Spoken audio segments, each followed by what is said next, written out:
and welcome to Dear Hank and John. Well, as I like to call it, oh boy, so bad already. Where did the well come from? Well, Or as I like to think of it, Dear Catherine and Hank. it's a comedy podcast where two brothers and occasionally, instead, two married people answer your questions, give you dubious advice, and bring you all the week's news from both Mars and AFC Wimbledon. And today we're joined by my wife, Catherine Green, because my brother, John Green, is still feeling real bad. My wife. My wife. So, Wow. Yeah, hey, it's me, Catherine Green. I'm back again Yeah, to this step is- in when John Green comes up short. is, Through no fault of his own. no, yeah. So this is your third time? I don't know. I think it is. I don't have memories of Yeah. the time before I was now. Yeah, you have a child. Like, soon I'm as- so in the moment and also in the future. Yeah. The past is nothing to you. It is nothing. I remember nothing. Just whatever we took photos of Yeah. and saved photos of. Thank goodness. Oh, yeah. It's been I've been collecting all of the pictures. Hank's been on an epic quest. Our life. They're on hard drives, they're on phones, they're on different people's computers, they're on old computers and new computers and Picasa and Yahoo Images, Flickr is what I mean, and they're on Google Photos and they're on iPhoto and they're on Dropbox, they're everywhere, and I'm getting them all into one place, and it has been weeks. Yeah, weeks. I mean, it's been like every spare moment too, which Yeah. there are not many of, but like, Yeah, Catherine's like, what are you doing? And I'm like, just uploading another directory. okay, who knew it was going to be this difficult? I mean, I took a lot of pictures in our life. Yeah, it's been over a decade since the digital camera thing started. Right. Yeah. And it's very clear in my photo archives when I got my first digital camera. It's very obviously 2002, 2003, when Yeah. suddenly it's like, oh, I went from like having 100 pictures a year to having like 10,000. Not 10,000, but a lot. And over 30,000 pictures I have uploaded. whew, And now, and when I finish, it's your job to decide which ones we keep and get rid of. I'm so looking forward to deleting. I like getting rid of things. It is one of the chief joys of my life. So, Yeah. this is like my Christmas present. Yeah, It's yeah. like, I got you. here I you got go. you these 50,000 photographs. Delete whichever ones you want. The life-changing magic of tidying up my Google photos. Tried and true. This is a good present for a Catherine. Yeah. Congratulations. I figured out what I want for Christmas. Oh, thank God. I know. I hate you sometimes. You are the worst. So one thing I've like dropped you several hints. I know. Some are way more Have you dropped me hints for what possible. you want? Oh yeah. Oh no. Some are way more possible than others, but I don't have any idea what hints you dropped. I guess there was that one yesterday. Was that a hint? Or was that just you showing me an Instagram that you liked? She's making a face. I don't know. I think that was just me showing you an Instagram. But you can always, I don't know. Yeah. That's a good way to start. So here's my hint. Wait, you're going to hint to me what present you want? I carry around in my pockets two different things. And I want it to be one thing. Oh. All right. However you can solve that problem. Well, it's challenging when you like change phones. Hey, when you have that a was new not my phone every fault. 3 months. It's not my fault.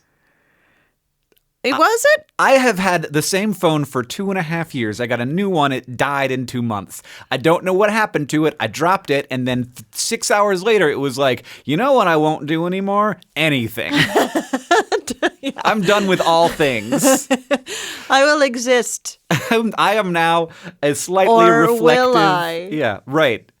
if a phone isn't a phone, Yeah, is it a phone? No, that phone just had an existential crisis and it gave up. It did. Committed suicide, I guess. Yeah, and I was really loving it too. So I feel as if I cannot endorse that phone anymore because it just stopped working. Well, it's a good thing that Google sent you this other one. Yeah.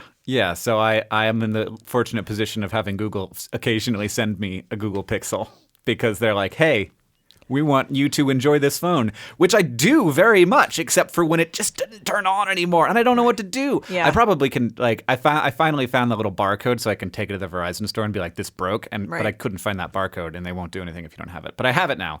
Now I just have to find time to go to the Verizon store, which is like the worst place. Yeah, nobody no wants offense to if do you work at the Verizon store. I'm sure lots of people do.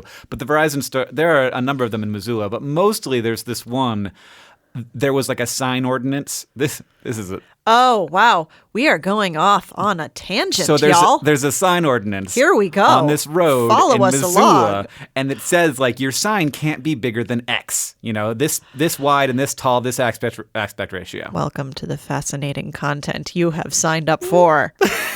And so instead of making a bigger sign, they turned the entire Verizon store into a sign. Yeah, It's basically just the whole building, like the whole facade of the building. Neon, it's like a black building with red neon around everything, and it's so gauche, and It is disgusting. And it's not like it's a nice part of town. It's where like the McDonald's is. Oh, and, yeah. Yeah, like it. But still, every time I drive by, and it used to be this cute little grocery store. Yeah, well, it wasn't a cute little grocery store. It was a disgusting little grocery store.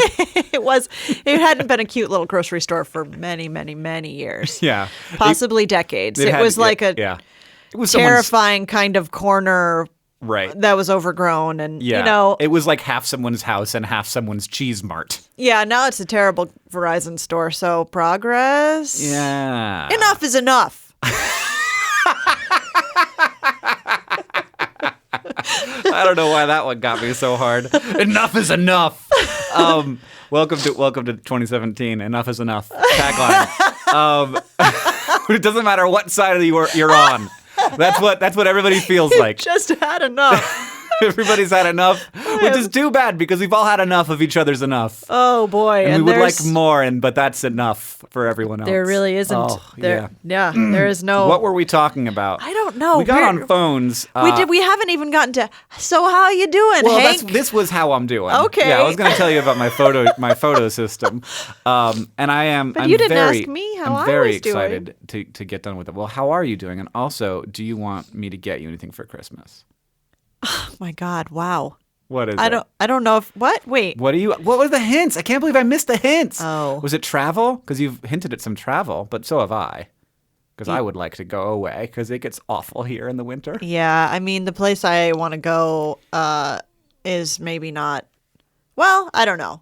There's a variety of ways this could happen, but I'd like to go see They Might Be Giants. Mm-hmm. And they're not coming through here, but they are going on like a tour of everywhere. They're touring again this year. So that was on my list. Mm-hmm. However, we can make that happen. And, that's the major one. Yeah.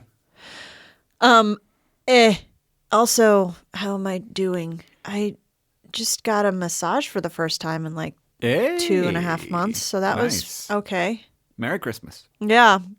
Merry Christmas, me. I set it up for me. And you. Yes, I got one too. And my baby. Yeah, my baby. We got a little baby massage for the baby. We all got work done this morning. That's the life that we live. Our baby gets a massage. I don't know. I did find a short poem. Oh, did you? Yeah, it's good for you. It's by William Wordsworth. Perhaps you have heard of him. Mm-hmm. I like how his last name has the word words in it. Right? Yeah. And worth. Mm-hmm. Like words are worth. Yeah. Something. Is that his real name? I don't know. I don't know anything about William Wordsworth except that he's a poet of a certain era, possibly romantic. 1770 was when he was born, and then he died in 1772. No, I made that up. Wow, that's. He was a prolific little 2-year-old. So sad though. Oh yeah, I know. I knew I was gonna make you sad. I knew I was gonna make you sad. As soon as I made that joke, I was like, "Oh, why did I do that?" Yeah, you're thinking about maybe William Wordsworth dying. Yeah, baby 2-year-old William Wordsworth dying. Anyway, should I get to it? Yeah, okay. While you look up who William Wordsworth Well, was? it's just it seems that it's just his actual last name. So at least that's all you wanted to know. situation. Okay, yeah. it's called. I believe the title of it is To a Child. Oh. I don't know. Small service is true service while it lasts. Of humblest friends, bright creature, scorn not one. The daisy, by the shadow that it casts, protects the lingering dewdrop from the sun. It was good and short. That's I'm sorry. Something happens when people start saying poetry and it just turns my mind off. It's like the words hit buttons in like the reset button in my brain. that style is Yeah. particularly challenging. Yeah, you have to spend time looking at it. Yeah. So, come back to it or don't. Whatever. It's fine. Yeah. That was my poem for the day. Should you we very answer much. some questions, Hank? This is an advice podcast about death. That's a fantastic idea. It's been like 10 minutes. Okay. This first question comes from Arthur, who asks, Dear Hank and John, what am I supposed to do with the cereal crumbs and bits that are left at the end of the bag box of cereal? I like that it's a bag box because there is a bag in the box and also it can just be a bag. I can't pour them in with the rest of the cereal. That will ruin the cereal and the milk, not water. Yeah, not water. John's not here. Experienced by making everything way too sweet or adding weird texture. I can't throw them away because that's wasteful and this stuff is expensive. What did my mom do with those bits when I was a kid? It's a good. I mean, That's I'm a not great your question, mom. but I do have a suggestion. What? She just nommed him while you weren't around. She was Yeah, just yeah. like, oh my God, I'm so hungry. And here's a minute.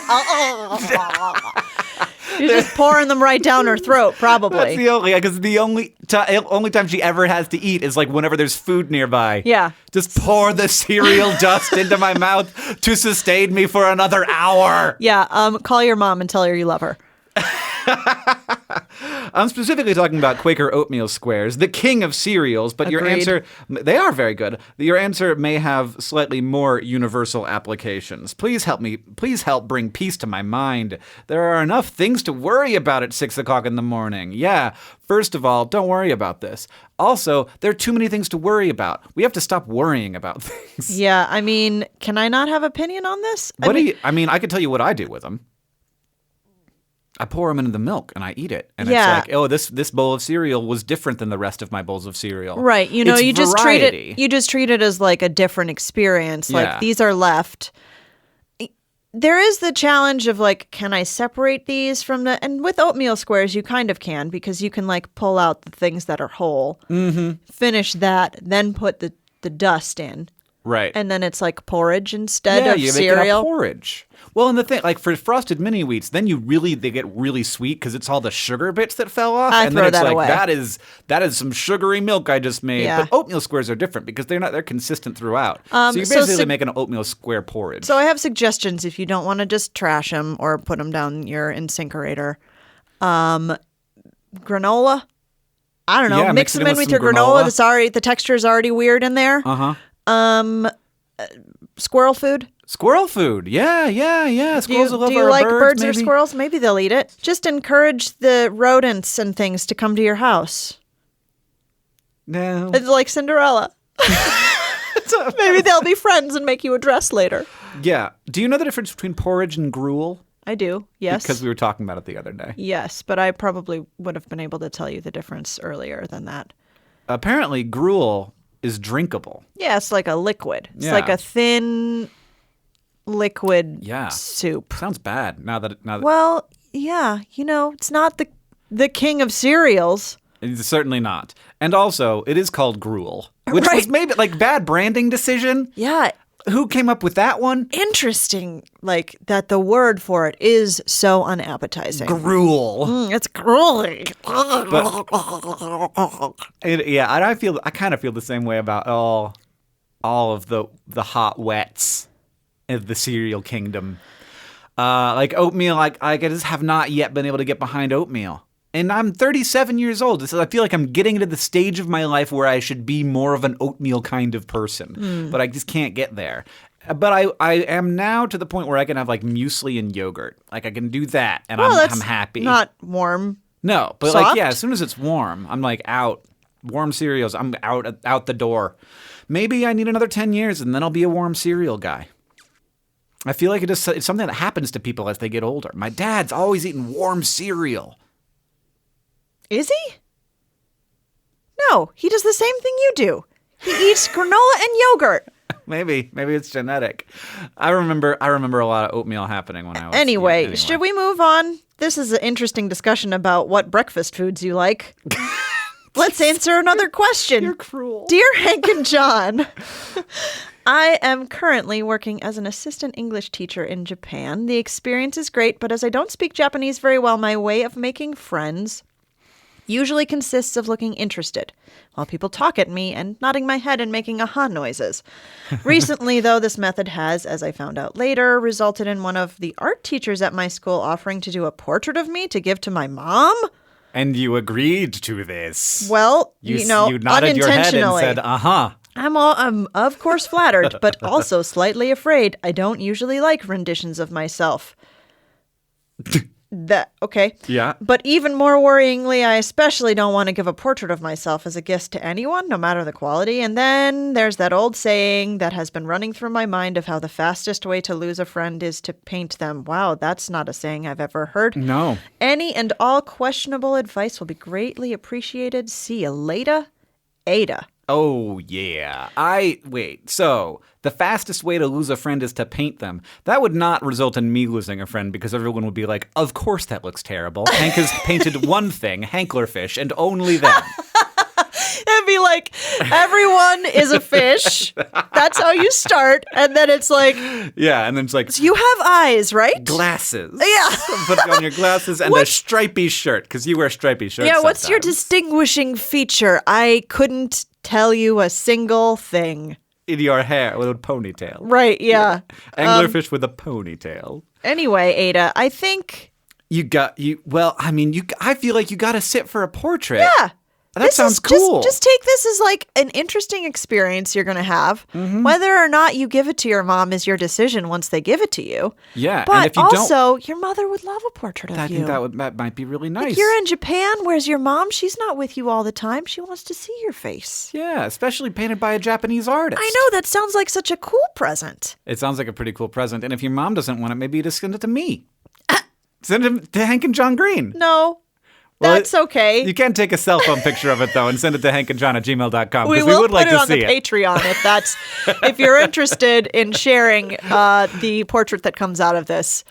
Yes, we would like to put it on the Patreon for others to see. Do you feel like if someone asks to paint you that there's more coming along with that request than just I would like to paint you? Like, is it a Titanic situation? I don't know. There's so many ways this could go. I don't know. She doesn't say anything. She doesn't say that there's any concern in that department. Who the art teacher is, right. Or what her relationship with this person is. Other than that, like, is this person flirting with you and you're just not sure because, language and cultural barriers? Yeah. I don't know. I feel like if if you don't feel comfortable with it. Oh, yeah, don't do it. Obviously, don't do it. But, like, if it just seems like an innocent, this person is interested in making a facial study. Yeah. Like, because you probably, I don't know, don't look like the people that this art teacher sees all the time. Yeah. So maybe they just want a different face to look at. I think, obviously up to you, but if it was me, I'd do it. Yeah. Yeah. The end. This next question comes from Brooke, who asks, Dear Hank and John, it is winter, which means that it is cold. So cold that I am reminded of that scene in Star Wars where Luke is walking in the frozen tundra and then he cuts open the inside of an animal and just gets in to keep warm. How cold does it have to be where this is okay? Babbling Brooke. Oh, that's good. I like it because she's kind of babbling. Yeah. Girl. Oh, gosh. I had a lot of thoughts about opening up a tauntaun. How cold does it have to be for it to be okay to cut open? Well, first of all, I think the tauntaun died. The Tauntaun had already died of exposure or exhaustion. Yeah. Which seems unlikely to me. Like, right. How is Luke would die alive? first. Yeah, this was like pre-Jedi, like, strengthening. Also, aren't lightsabers hot? Like, can't you just like huddle up with your lightsaber? If you have a lightsaber, couldn't that keep you warm? Couldn't you like just warm your hands on it? I don't know. I don't know. I've never. I know nothing about the physics of lightsabers, given that they are fictional. I know that when they touch people, the people get burned. Yeah, so you'd think that they'd hot. Yeah, you'd think that they'd hot. Sometimes it cauterizes the wound, and sometimes the people bleed. I think it's interesting that like Star Wars lightsaber wounds often don't bleed because there's so little blood in Star Wars, and that's sort of like one of the ways that there's sort of more kid content, that there isn't as much bleeding, and like lightsabers and blasters don't tend to leave blood, except for some reason in the cantina in the Mos Eisley spaceport, when they cut off that guy's arm, it bleeds in the first one. But that was like early on. So maybe it was just a different body type. Yeah, alien physiology. Yeah. Mm-hmm. How cold does it have to be where this is okay? I mean, I think that if it's life or death, I don't know. It's up to you, but I'd kill an animal to live, and that includes crawling into the bowels of a beast of burden. This is the thing, you just never know. You get in these situations. Right. What sort of nasty things you will find yourself to be capable of. Yeah, you're going to find out about yourself. Yeah. Those. Yep. That's why you just don't put yourself in that situation. That's right. You don't need to be out there in the cold where that is okay. Yeah. We have gotten to this point in human cultural evolution where that is not necessary. Yeah. Like, don't go helicoptering to the top of a mountain. Oh, yeah, and then like get left there by yourself that you No, it's not good. It's unnecessary. It's not good for you, and it's not good for the bison that you're ultimately going to cut open and sleep inside of. No, I mean, like, also, are there wildlife up there? No, because they freaking know. They left. Yeah. They're out. They're not up there. They know that's not a place for peeps to be. Don't be up there, peeps. Correct. So, yeah. Too cold for you is how cold? Too cold. Too cold. Don't go to places where it's too cold, and it won't be a problem. Also, warm yourself on your lightsaber if it comes to that. Yeah, do not do. Do not do. Right, this question comes from Twitter. Thank you for sending in your Twitter question. Dear Hank and Catherine, my future wife and I want to build a tiny house for ourselves. Is this a good idea or just a load of crap? I am a man in a cup, Joe. I don't necessarily get your name specific sign off, but maybe somebody else will. Sure. I do feel like people come down on one of those two sides. Like, tiny houses are a point of opinion inflection where people are either like, I get it and I want to live inside of a place where when I sit up, I hit my head on the roof, versus people who are like, oh my God, stop, get over this weird. And so I mean, I think the motivation is good. It's like simplifying your life. I don't need all this extraneous thing. Yeah, and also, have like the challenge of like feet, building one. Yeah, I could see being interesting just because you're like, how do I get all the things that normally are in a normal sized house into a tiny house? Yeah. And also you get to learn about plumbing and electricity and carpentry and all those things like without having to build a whole house. Right, and ruining a whole house. Or without ruining a whole house or a whole house's worth of lumber. Totally. It's like a practice house. Yeah, totally. You just practice on this one, and then if it's you just take it to the dump. Sorry about the S word. Yeah, and it's already on a trailer. So you just drive it there and scrape it off. And that was only 10 months of your life. No, you should deconstruct it and, reuse the lumber and whatever. Right, yeah. Take it to Home Resource. Yeah. I think it is limited viability for people. Some people can totally do it and cool, whatever. That's fine for them. Some people live in the woods. What? Yeah. I mean, the thing that has always seemed a little weird to me is like if you want to live in a tiny space. They exist. They're apartments and their trailers and their like mobile Yes. home. Like there's lots of tiny, but like there's something about the tiny house that is like appealing It's to our a spot aesthetic. in my mind that is not actually doesn't actually correspond with how I would like to live. Yeah. It's just something that I like to look at and think about rather than something that I would like to be a part of and actually have it be part of my life. Like I like to have, especially now that we have a child. It's like an imaginary space, where you can like. It's sort of like this like magical TARDIS place. Yeah. And it is. Like I love looking at them and like Dwell or whatever and like watching Tiny House Hunters. But, I'm aware that this is not actually a lifestyle that I would enjoy living.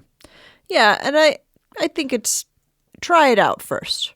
Yeah, Before maybe, you go through the whole thing of like buying one and building it and whatever. I bet you can VRBO a tiny house. Yeah. Yeah. And also there's challenges like legally, logistically, and things like you got to find a place to put You gotta it find a place and all to that put it. stuff. Like, it's like, there's already houses on all the normal house places. And what is your motivation? Like, why do you want to do this? Like, do you want to limit your consumption? Mm-hmm. What? I think you should investigate your motivations for this impulse. And also, how tiny is tiny? I have a friend actually who's building a tiny house apartment community. So it's 6 tiny houses. They don't share walls, but they're not that tiny. They're 500 square feet, which is how big my first apartment was. Whereas a lot of tiny houses are like 100 square feet or 150 square feet, which is just like ridiculous. Literally like flatbed trailer, Yeah. flatbed truck size. Yeah. And whereas this is like, it's a 500 square foot apartment. Like that's a way that lots of people live. Yeah. Or like fitting a tiny house into a shipping container has always been very appealing to me. Like, this house fits in a shipping container. How neat. But I've gone to visit some of those and I'm like, how does this work? And they're like, it's actually pretty expensive because shipping containers aren't cheap. They're made of steel. Like they're extremely sturdy boxes made of steel. Going through all the thing of like retrofitting that, it's not easy because it's not done a lot. And so, anything that's done more than once is easier. Yeah. That's why we do these conveyor belt things, style things. But right. I don't know. Can I not have an opinion on this one? And I don't either. Like you can do whatever you want. Sounds like that's what we're coming down but on it is, this question but about. I think but hopefully we're helping people develop an opinion. Our next question comes from Les, who asks, Dear Hank and Catherine, what happens if I have a kid and it doesn't like dog? What do I do about the kid? What do I do about the kid?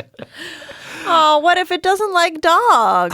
First of all, is your dog's name Dog? Yeah. Or is it or was it a typo? Probably a typo. But I like it better in a world where it's just dog. What do if I have a kid and it doesn't like dog? It's just like a panic. Like it's just, and I understand, like, What if it doesn't like dog? What if it doesn't like dog? Here's a tip. My nephew was very, very allergic to animals when he was first born, and he loved dog and cat and bird and all animal, but he was really, really allergic to them. So they just had to wait, and eventually he kind of grew out of the allergies. But there's time in your life to learn to love dog. Yeah. And also, if they don't,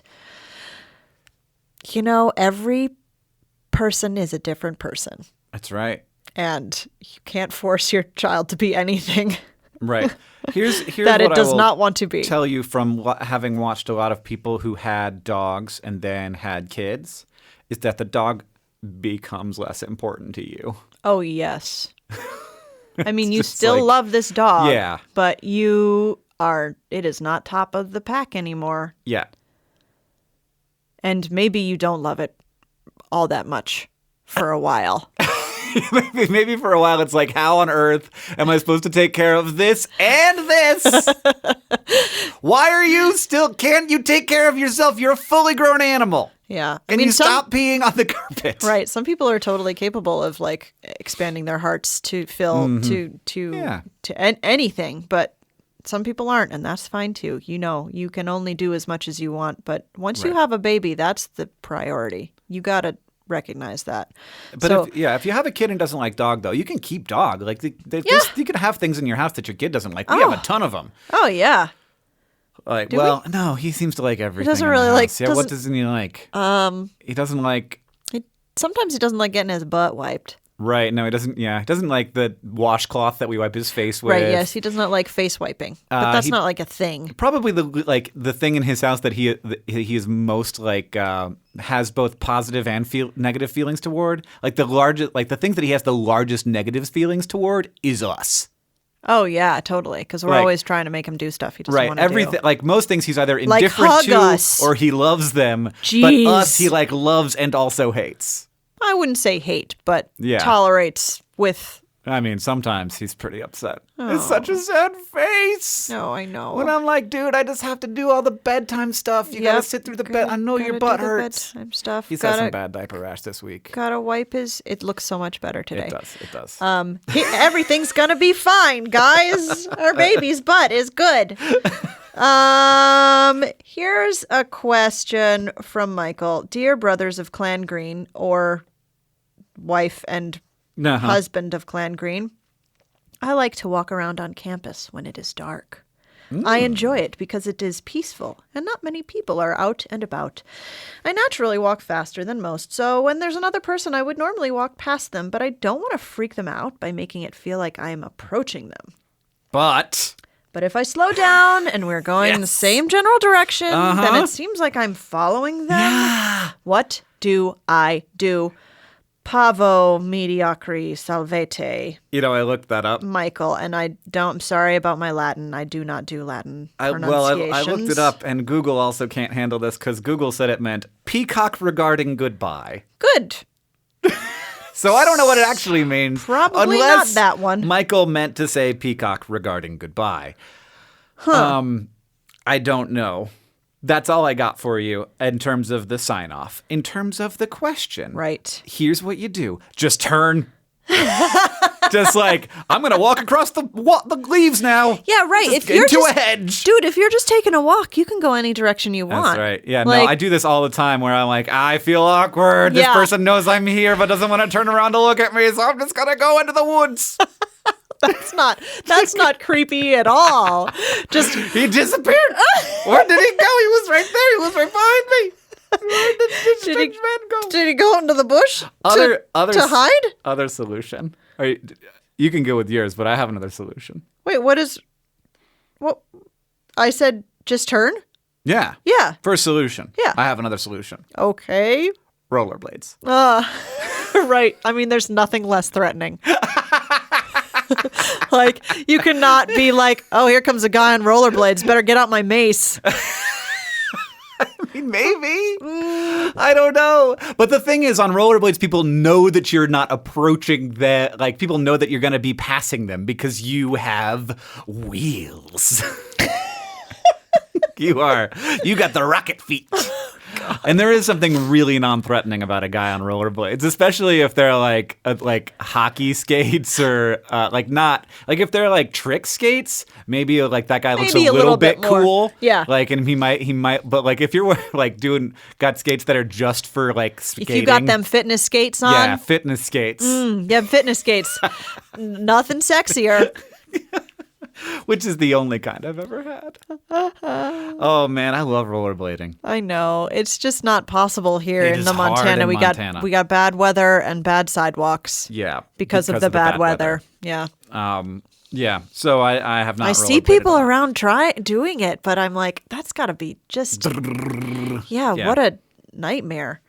Oh man. I think we nailed that one out of the park. But like, yes, this is like a legit fear that I have, that I'm freaking people out by walking up behind them. Yeah. But because I'm like tall and big guy. Right. Yeah, totally. Yes. Yeah. I don't necessarily feel this. I mean, maybe I have felt the other way where I'm like, what's that person behind me doing? Yeah. What are they doing? Yeah. But generally, I just don't care about it. And I just wanted to say that Michael said that his girlfriend Jen is a huge fan, and we should say hi. Hi, Jen. How are you? Hi, Jen. I'm Hank's wife. You don't really probably care about me. I'm sorry. I'm a surrogate John. This next question comes from Hannah, who asks, Dear Hank and John, the other day I was having a conversation with my friend, and she started telling me something that I had originally told her. She stated beforehand that she had heard it from someone but didn't remember who, so it's not like she was like stealing my anecdotal facts. But I was not sure how I should proceed. I ended up just sitting there and listening to it as if hearing it for the first time. But like, was I lying and also wasting everyone's time? Apricots and alley cats, Hannah. Yes, you were lying and also wasting everyone's time, and you did the right thing. Yeah, I guess. I do that, like, when John does this to me, I'm always like, yeah, you've told me that before. Or like, yeah, I told you that. Yeah, I guess it would depend like how close you are with this person. Yeah. Whether you would want to be like, yeah, I totally told you that. Why? What? Yeah. Yeah. Or if you just like, want to be like in the interest of just getting through your life with minimal conflict. Like there was that moment when she was like, "This is something that I heard, but I don't remember who I heard it from." Right? Yeah. And then as soon as your you moment, started the thing, you'd be like, "Oh, that was me." Yeah, It was Hannah I told you that you heard that from. Weird, right? Cool. Yeah, because then you can have that conversation instead of you just sitting there being like, we did this. I talked this about. I told you about this. Yeah. I know all about the ship of Theseus. Oh my god. So just next time. So just next time. You can break in and say, yeah, I'm the one that told you that. I'm the source of all your best facts. I mean, Hank Green. What? Will steal all your stories. I will steal all your stories. And tell them back to you like you never existed in the first place. Is that true? He's I do that? He's a story amoeba. Do I do that? Do I do that? I don't think you do it intentionally, but no, we definitely don't do it intentionally. But you do absorb stories into your. Well, John does it too. Oh yeah. Yeah. So, I think it's pretty natural. You're like, I have a great story. I told this. It's just you just want to be interesting. Thank you for always calling me out on my BS. Catherine. Oh, it's not. I mean, it's minimal BS. But here's a better question. Oh, not that was a bad question. It's from Adam, and the subject of the email is the mysterious ticking noise. Adam says, Dear Hank and John or Catherine, when I stay over at my friend's house, I always sleep on the couch. There happens to be a clock very nearby that ticks very loudly. The ticking is so disruptive that it renders me unable to sleep while slowly chipping away at my soul. What do I do? What do I do? It's not a bridge. It's Adam. What do you do? Take them batteries out. Take them batteries out. I mean, if it has batteries. Like, does it come off the wall? Is it mobile? Take it somewhere else. Yeah. Put it. I mean, unless it's like a grandfather clock. Oh, like.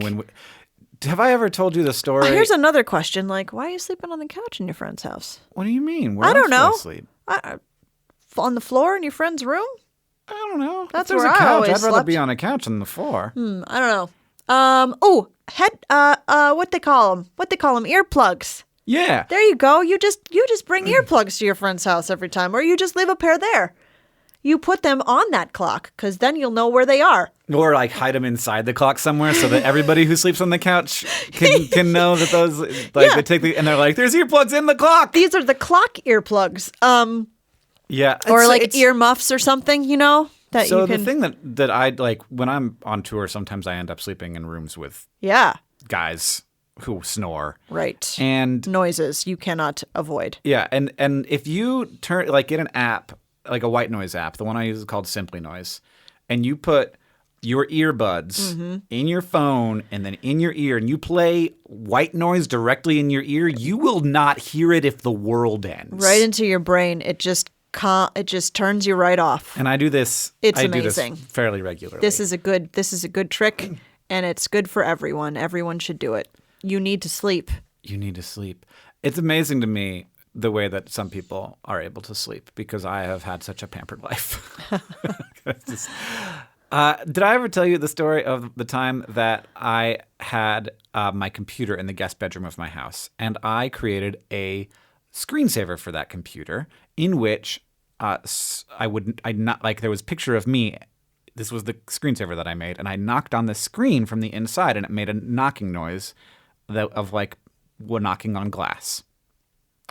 And there was a whole bunch more. This is a new story to me, and I am a little freaked out. There's a whole bunch more to the screensaver, but that was part of it, and it was about a 2-minute loop.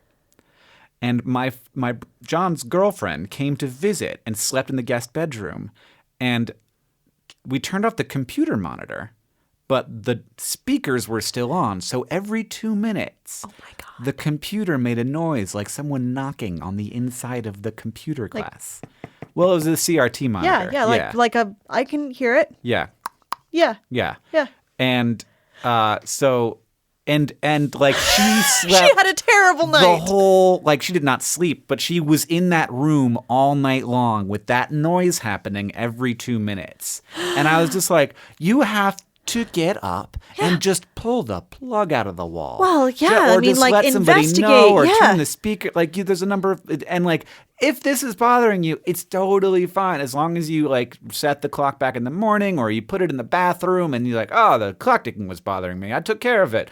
I am a person who is more important than the location of a clock. Yes, it's fine. It's fine to be like, can I move this while I sleep here tonight, or whatever. But if you don't want to do that, earplugs. Yeah, or earbuds. Or your white noise. And Simply Noise. Yeah. Sponsor this podcast. This podcast sponsored by Simply Noise, the app that is free and has all kinds of different noises. It has white noise, it has brown noise, it has pink noise. What's wrong? It doesn't work on my phone anymore because it does not work on newer versions of iOS. Oh, well, it works on Google Play. I'll tell you that. I don't know. There's other ones. Yeah. So some sort of white noise app. Maybe I wish it was Simply Noise. Is going to buy Simply Noise so that we can continue to update the software, because I imagine they don't make a ton of money off of their more the nice advanced thing noise about packages. it is just it literally is just there's nothing else. It was no frills. It was beautiful. Right. It just had you could pick the noise and you could pick the volume. Yep. A lot of these other ones, they got all kinds of choices and things on them, and I don't care about that. And night lights. Anyway, this podcast is also brought to you by a bag box of cereal and Quaker Oatmeal Squares, the king of cereals. So good. This podcast is also brought to you by Fitness Blades. Your fitness rollerblades, you can go fast without ever looking even a little bit threatening. main advantage. Come on up and put on these fitness blades. You will not get a date. That's true. You will only get dates from really, really cool people. Okay. This podcast is also brought to you by a lightsaber, maybe. It can keep you warm. Lightsaber, maybe. If you're looking for a tool like that, it's a great tool. Yeah. That could serve you some purpose. It could, especially if you have a tiny house that you need to take apart, because it turned out that was a bad idea. Exactly. Perfect. If you need to deconstruct that tiny house real fast, lightsaber it up. Vom, vom, vom. And this podcast is additionally brought to you by our actual sponsor, which is merchandise for Dear Hank and John. We've got new merchandise. I didn't know where you were going. I didn't know that. He's literally brought the T-shirt into the studio as though I could show it to you all. Here we it is. could see it. I mean, I can see it. Can you hear it? Yeah, rub it around on that microphone. Do the ASMR thing. Do it, rub it around. That's a real good microphone. So we gotta stop it. We've got a Dear Hank and John shirt. If you want to make Hank uncomfortable real quick, I'm wearing you get the headphones. We got it's Dear Hank and John. He's literally shirt. holding it up as though you can see it. Why? Why is he still doing it? So I can describe it to you? Describe it. Okay, so the words Dear Hank and John are on the shirt. It's a black shirt, very nice black shirt, inside of an octagon shape like a stop sign. Mm-hmm. And all of those things are made out of, one guess, omegals. They are, yeah. Or possibly amazels. Or possibly a measles. Yeah. Dear Hank and John's first new product.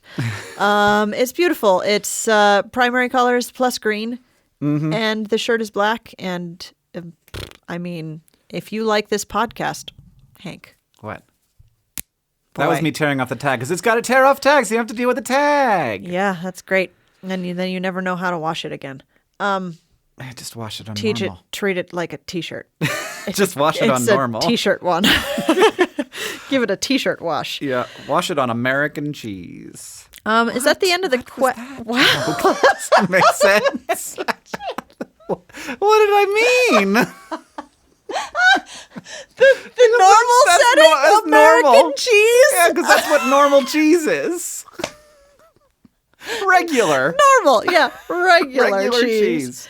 Are there any other questions we need to answer, or should we just... There might be a couple. We've also got a sticker. We've got a Dear Hank and John sticker. Yeah, it's on my laptop. there's a beautiful Dear Hank and John sticker you need to put that on something. And we have a poster as well, a Secret Snakes poster. Ooh, there is one more question I need to get to. All right.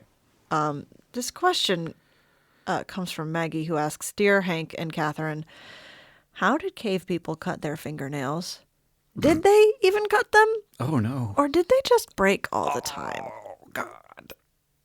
Cringing over prehistoric keratin, Maggie. Oh. Agreed, Maggie. Thank you for making me think about this. And now I am giving it to the rest of the pod listeners. Now all of you have to think about this as well. There's nothing better to think about than just your fingernails breaking all the time. I have no idea. And I did not research this. And I wonder if anyone has thought about it. Yes. But probably. Yeah. So I did a little bit of research on this one. Okay, great. Hank comes through. Yeah. So as far as what prehistoric people did, we've got some guesses, but we know 100% what chimpanzees do. Oh, because chimpanzees also have fingernails. Sure. And they chew their fingernails. Chimpanzees chew their own fingernails. That was my first thought. Yeah. Was that they probably just trimmed them off with their own teeth. And because that's what teeth are good for. And other animals do this too. Like cats will chew off their toenails when they get too long. Mm-hmm. Well, they chew up the sheath. Right. Yeah. So we found nail. It's just part of the normal grooming thing. Kits from like the Roman times and Egyptian times. Scoozy? Yeah, nail care kits from the Romans. And apparently, there was a person that you went to, like the same person who would trim your beard and your hair would also do your nails. Yeah. The dentist. Yeah, probably also a dentist. Did you mean to say dentist? Yes. Because, I feel like the dentist was also, the person that shaved you at a certain point in time. Probably, It was just this was the guy who took care of all the weird things on your body parts. Just you're looking good. Yeah. Cairo? I don't know. I'm trying to come up with a Greek name, and I said Cairo. Nope, that's not going to do it for you. No. Sparta, Augustus. Troy. A name of the man. Yeah, of a person. Looking good, Augustus. Right. Yeah. Augie. Well, that's more of a Roman name, isn't it? Dang it. Wow, he's really failing over there. Looking good, Xerxes. No, that was the Persian guy. Man. What are some Greek people? Looking good. George Stephanopoulos. Ooh. That's a Greek person. Sure, that's a last name. I was thinking about, like Aristotle. Aristotle. Looking good, Socrates. There you go. There you go. You got there. That was good. Well, thanks for looking that up for me. Now I don't have to worry about it. Although, I also don't really think about thinking about all this fingernail chewing. But when there are when you do work like manual labor, like manual agriculture, your nails do break a lot, and you don't probably have to chew your fingernails because you're digging in the dirt and you're just carrying heavy things all the time, and probably. Yep. Ugh. Yep. We're both twiddling our fingernails at the moment. Anyway, my fingernails the way that they are. Hank, should we get to the news from Mars and AFC Wimbledon? We sure should. Is it time for that? Yeah. Great. You seem so excited. As the guest of the pod, I have the pleasure of bringing you the news from AFC Wimbledon, and this is hot off the presses from yesterday, November 21st, which is going to be not so new for the rest of you when you hear this next week. Sound more excited. Wimbledon continued their upturn in fortunes with a desperately hard-fought goalless draw at Oldham. Are you reading? Yes, I'm reading the BBC.com sport article because they have done the work for me. The Dons had their backs to the wall for almost the entire 90 minutes. Yes, they give you the shots lineup there, and it's 16 shots from Oldham to Wimbledon's 2, so they really were up against the wall. But a determined rear guard action saw them deny their in-form hosts. Thank goodness for the rear guard, because 0-0 draws seems like the best that Wimbledon can hope for at the moment. Niall Taylor fired over for Wimbledon before home striker Craig Davies found the net with a rebound, only to be ruled offside. I know. Ugh. And then Oldham seized control. But a brilliant last-ditch tackle by Wimbledon captain Barry Fuller kept the score sheet blank. So they're hanging in there. I think they're still like one slot out of relegation. They're at 19th right now. Yeah. And they have to be in the top 20. Well, so 0-0 draw. Hanging on there with the little fingernails that they probably trim with some clippers or something instead of their teeth. But who knows? Good luck. Maybe when it feels as tight as it is right now, they're maybe they are chewing them. Well, so that's the news from America's favorite third-tier English football team.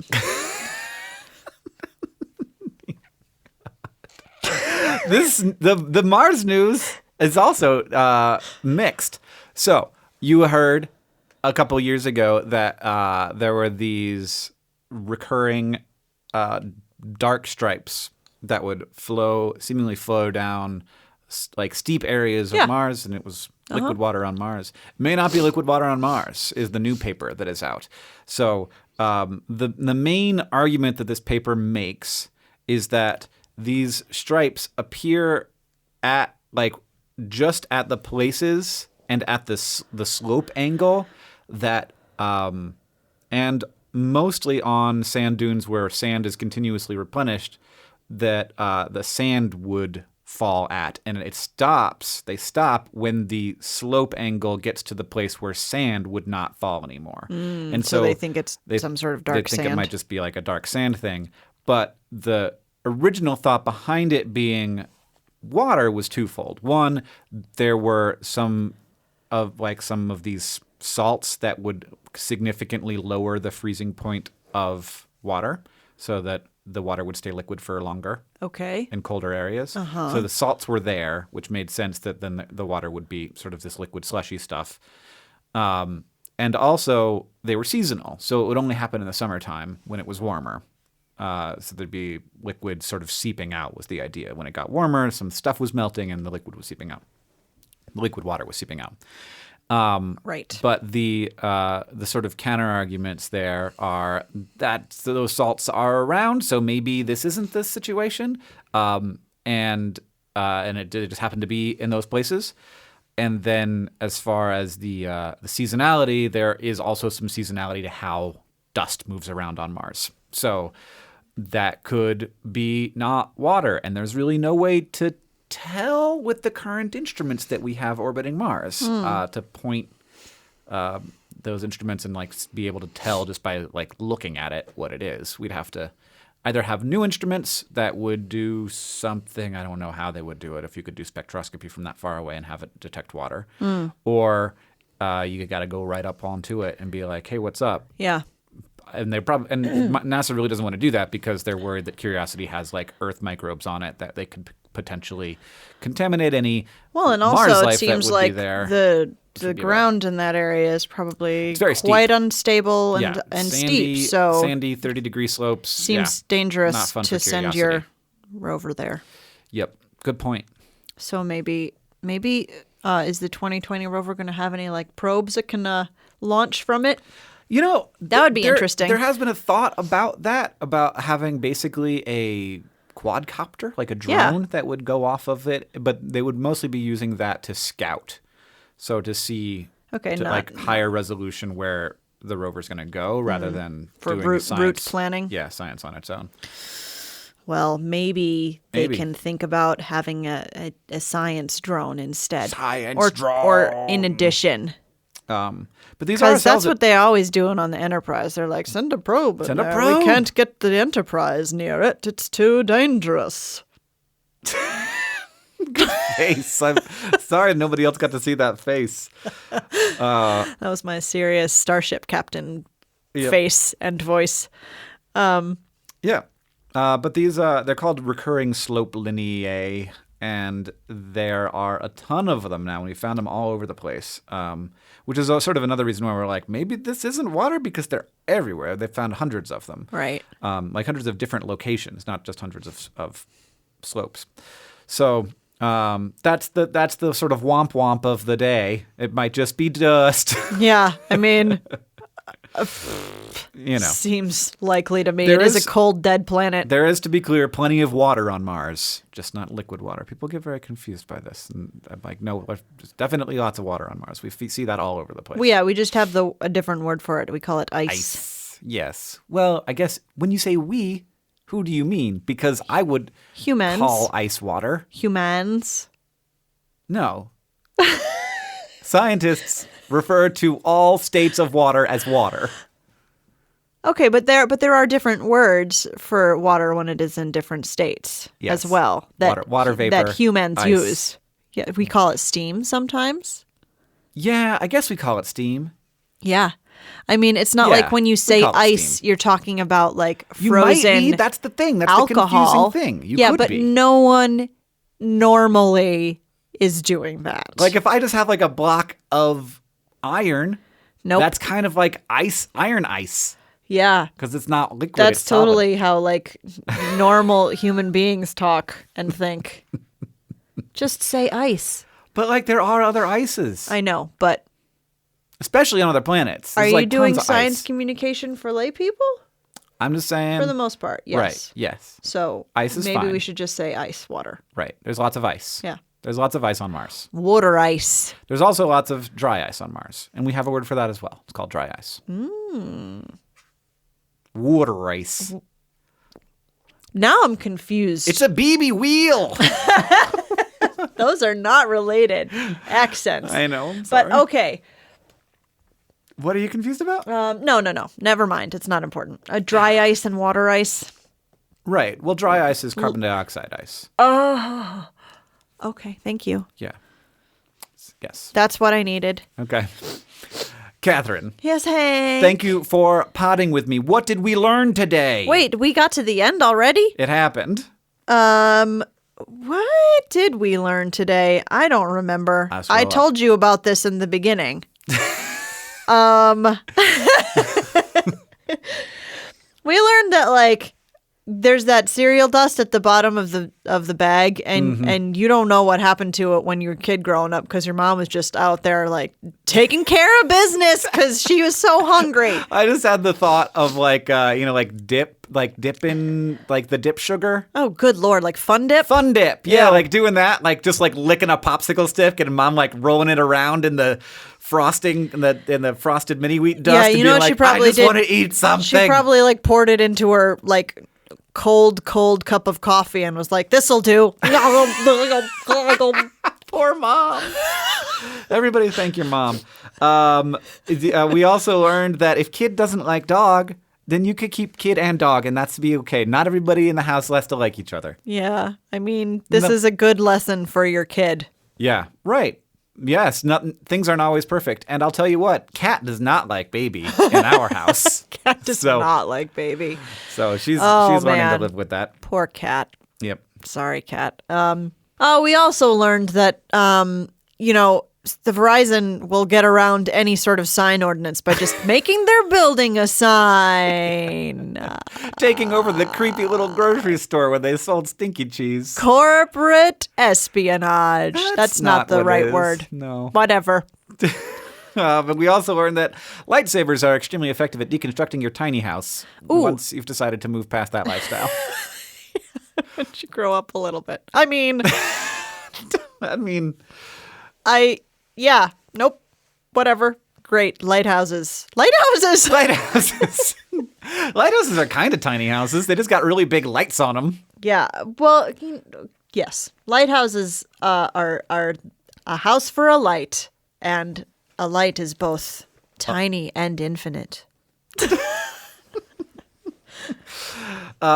Hey, Catherine, do you want to go make This Week in Ryan's with me for the Patreon? I sure do. If you want to get access to This Week in so good at Ryan's, you need to come on over and join us on the Dear Hank and John Patreon for $5 a month. Mm-hmm. You can get access to this quality bonus content. I paid for it, and I probably didn't have to, but You do, really? Yeah, I pay for it. I don't really know what the money goes to from the Dear Hank and John Patreon. What do you do with it? Goes to everything. All of Okay, our yeah, Complexly it's just Enterprises. helping to fund Complexly Enterprises. So, Yeah. you know, you can feel good about it. It's not like John and Hank are like, give me them fives, I'ma roll around in them. Nope. No. It funds like SciShow and Crash Course and stuff. Yeah. So, yeah, come on over to the Patreon. Join us on This Week in Ryan's. Yeah, I'm not going to do it. I'm going to let Hank do that. Yeah, so we're going to do that. But in the meantime, thank you for listening. Thank you to Nick Jenkins, our editor. This podcast is produced by Rosianna Halse-Rojas and Sheridan Gibson. Our head of community and communications is Victoria Bongiorno. My guest host today has been Catherine Green. The wonderful music you're hearing right now is by the great Gunnarolla. And as they say in our hometown, Don't forget to be awesome.